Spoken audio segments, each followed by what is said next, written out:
Yellow. I think it's All the same.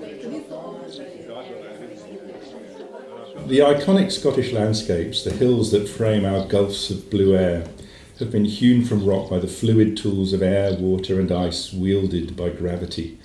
Like any raw material, each type of rock gives its peculiar character to the forms carved from it.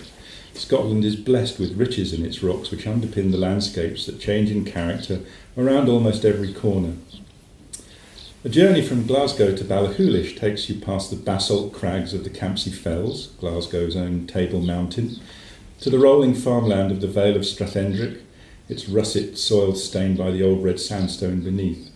Along the highland border, the old red's frill of tough conglomerate rears up into the cobbly ridges of Connick Hill, and then we cross the great crack in the crust, the highland boundary fault, and enter the southern Grampian Mountains that reach still higher on their gnarled foundation of twisted schists and grits. We wind through the deep glacial trough of Loch Lomond and into Strathfillan, strewn with gravelly hummocks of moraine abandoned by retreating Pleistocene glacier. Ben Louis glowers at us along Cononish Glen, concealing base metal and gold in the folds of its corries. Passing Bridge of Orkney and Loch Tulla, we ride up onto Rannoch Moor, a vast dome of granite, its white boulders littering the heather, crumbs of earth's crust. The moor is cloaked in peat, sequined by a constellation of shining lochans, each the grave of a turquoise fragment of ice, decaying relics of the Pleistocene ice cap long turned into water. Glancing westwards, Glen Etiv's granite flanks rise in perfect curves, but to its north, Buccleuch Etiv Moor erupts with brutal verticality from the plateau. Its volcanic rock gives a craggy aspect to Glencoe beyond, the valley sides rising in vertical facets, each picking out a lava flow or a bed of ash from some stupendous detonation. The valleys are slashed by felsite dikes along the gullies and hanging valleys, homes for mythical heroes. Reaching Ballachulish, our destination is the ruler-straight trough of the Great Glen, tracing out another great fault that rends Scotland's foundations from Mull to Shetland, the belt of seismically shattered rock gouged out by the glaciers. This journey visits only a sample of the geodiversity displayed across Scotland. The Cairngorm granite, Coolin Gabbro, the Torridonian sandstone and the Caithness flagstones all have their own distinctive topography, soil, vegetation and local cultural heritage. These geological underpinnings of our wildlands are a fundamental influence on our senses of place and belonging. Long recognised by generations of writers, artists and thinkers, the value that we attribute to our special landscapes continues to be expressed in our attempts to protect and preserve them, and our collective outrage when they're degraded. A major outcome of the British geoconservation movement is the Geological Conservation Review, an inventory listing hundreds of sites deemed worthy of state protection. The collective narrative woven from all these sites spells out a grand tale of Britain's 3 billion year journey across the face of the earth, the opening and vanishing of oceans, the rise and decay of mountain ranges, the advance and retreat of ice sheets, and the story of life itself. Admittedly, the messages written by nature in rocks are often obscure, but if you can learn how to read them, a whole new world is opened up to you. Landscapes are the products of long histories, palimpsests upon which the record of successive ancient events accumulates, but is also often erased. So looking out from Loch Marie or Loch Inver, we see a billion-year-old range of hills emerging from under the Torridonian sandstones as modern erosion strips them away to reveal their undulating foundations of Lewisian gneiss. So in places you can walk on this half-hidden landscape and your imagination has new worlds to conjure. You could daydream of being transported back in time just before this landscape was buried by kilometres of red sand. You would find yourself struggling to breathe the oxygen-poor air. The bare rock is colonised only by a thin film of bacteria. A Himalayan-scale mountain range fills the view to your west where the Atlantic Ocean now lies. A white-hot asteroid streaks across the sky towards you. Landscapes then become our teachers and rocks our libraries. Scotland's tradition of reasoned inquiry and its geodiversity have been a fertile combination, nurturing our understanding of the way the earth works.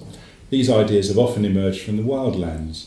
Ascent's Moyne Thrust Fault showed us that huge slabs of crust have been thrust over each other for great distances, paving the way for a mobilistic view of the solid Earth that ultimately led to plate tectonic theory.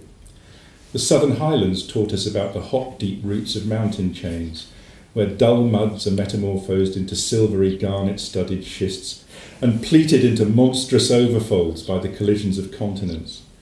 Glencoe cuts deep into an ancient extinct volcano, similar to the dangerously explosive active volcanoes of the American Pacific coast.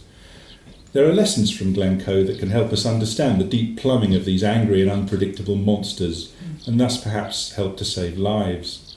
Scratched and polished rock pavements strewn with scattered exotic boulders made the Highlands and the Galloway Hills the test bed of the Ice Age hypothesis, revealing that glaciers within a continental scale ice sheet were the most potent agent to have shaped the Scottish mountain landscape.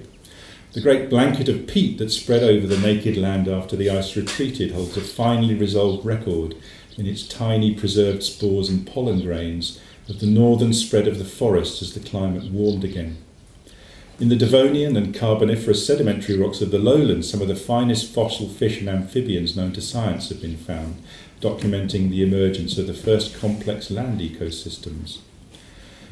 Historical insights from geology are also important. Rocks store a record of environmental change covering billions of years that may help us to understand the future impacts of changes that we are driving now.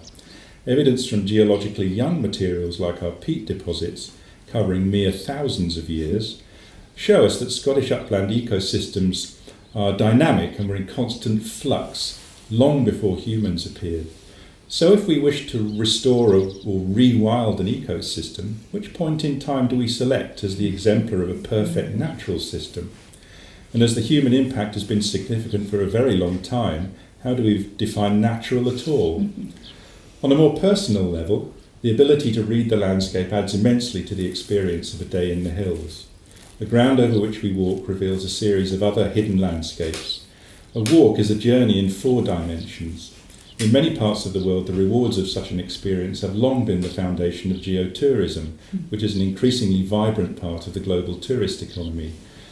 Its development in Scotland is patchy and probably held back by the general lack of public awareness of geology. And finally, our relationship with the Kingdom of Stone has been much more intimate than our current preoccupations with environmentalism and recreation. Our townscapes reflect the colour and texture of their geological foundations through the stone masonry of their buildings. The dry stone walls, village churches and castle ruins of the rural landscape change character as the bedrock changes beneath them. The narratives that survive from our deep human past often come to us from carvings in stone, an enduring medium for communication, the stone voices of our forebears.